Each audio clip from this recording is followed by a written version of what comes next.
Bismillahirrahmanirrahim. Assalamualaikum warahmatullahi wabarakatuh.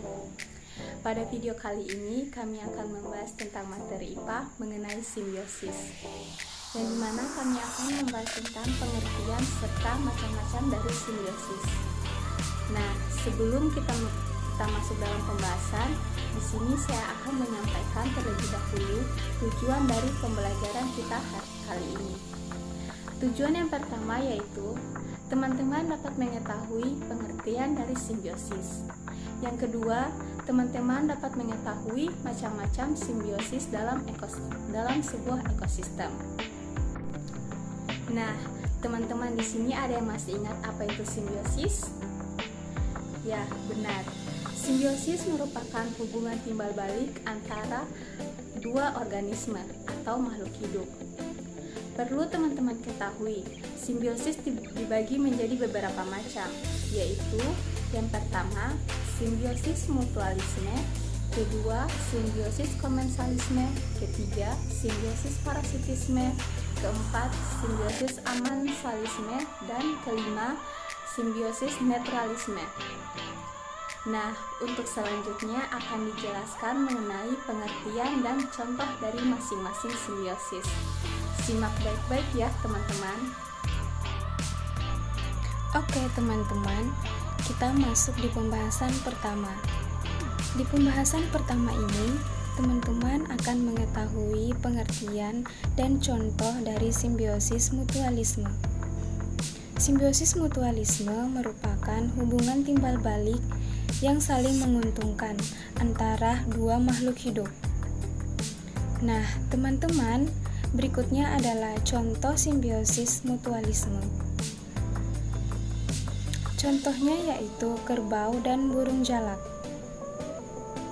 Nah, teman-teman, kenapa interaksi antara kerbau dan burung jalak termaksud ke dalam simbiosis mutualisme? Karena tubuh kerbau menjadi bersih karena kutu di tubuhnya dimakan oleh burung jalak. Sementara burung jalak mendapatkan makanan karena makanannya adalah kutu yang ada di tubuh kerbau. Baik, Ibu akan menjelaskan tentang simbiosis dan komensalisme. Simbiosis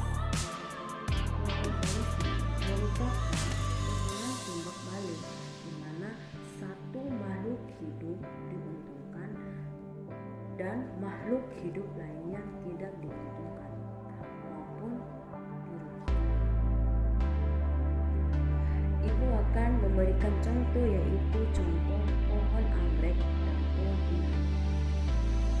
Pohon anggrek mendapatkan tumpangan untuk hidup, sementara pohon inang tidak hidup seperti biasa. Jadi, pihak yang diuntungkan yaitu pohon anggrek, sedangkan pohon inang menjadi pihak tidak diuntungkan.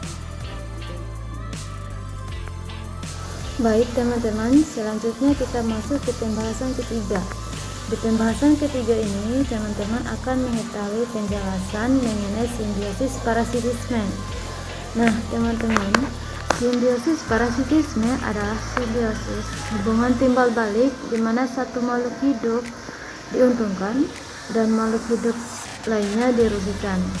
Nah, untuk contoh simbiosis parasitisme ini ada tali putri dan pohon inangnya. Tali putri ini mendapat tumpangan dan makanan dari pohon inangnya, sementara pohon inangnya merugi karena ditumpangi sekaligus dicuri makanannya, sehingga dapat menyebabkan pohon inangnya mati ya teman-teman. Nah, teman-teman, selanjutnya kita akan membahas tentang simbiosis amensalisme. Simbiosis amensalisme merupakan hubungan antara dua makhluk hidup di mana satu pihak dirugikan sedangkan pihak lain tidak dirugikan dan juga tidak diuntungkan. Kata lain tidak terpengaruh apa-apa. Nah, teman-teman, contoh dari simbiosis amensalisme yaitu pohon pinus dengan tumbuhan lainnya. Nah, teman-teman, dalam menerapkan pola interaksi dengan lingkungannya, Pohon pinus diketahui menghasilkan senyawa alopati, dapat mengganggu kelangsungan hidup tumbuhan di sekitarnya. Ini disebabkan pohon pinus jarang sekali ditemukan pohon-pohon lainnya selain sejenis rumput-rumput ya teman-teman. Nah teman-teman, tanaman yang rentan terhadap senyawa alokimia dari tanaman lainnya dapat mengalami gangguan pada proses perkecamahan, pertumbuhan, serta perkembangannya. Simbiosis mutualisme merupakan hubungan yang terjadi antara dua makhluk hidup dan di mana kedua makhluk hidup tersebut tidak dirugikan ataupun diuntungkan. Keduanya sangat netral. Contohnya seperti ikan lele dan ikan sapo. Meski ditempati di satu wilayah yang sama, nyatanya kedua ikan tersebut hidup dengan damai. Hal ini dikarenakan mereka keduanya mengonsumsi makanan yang sangat berbeda.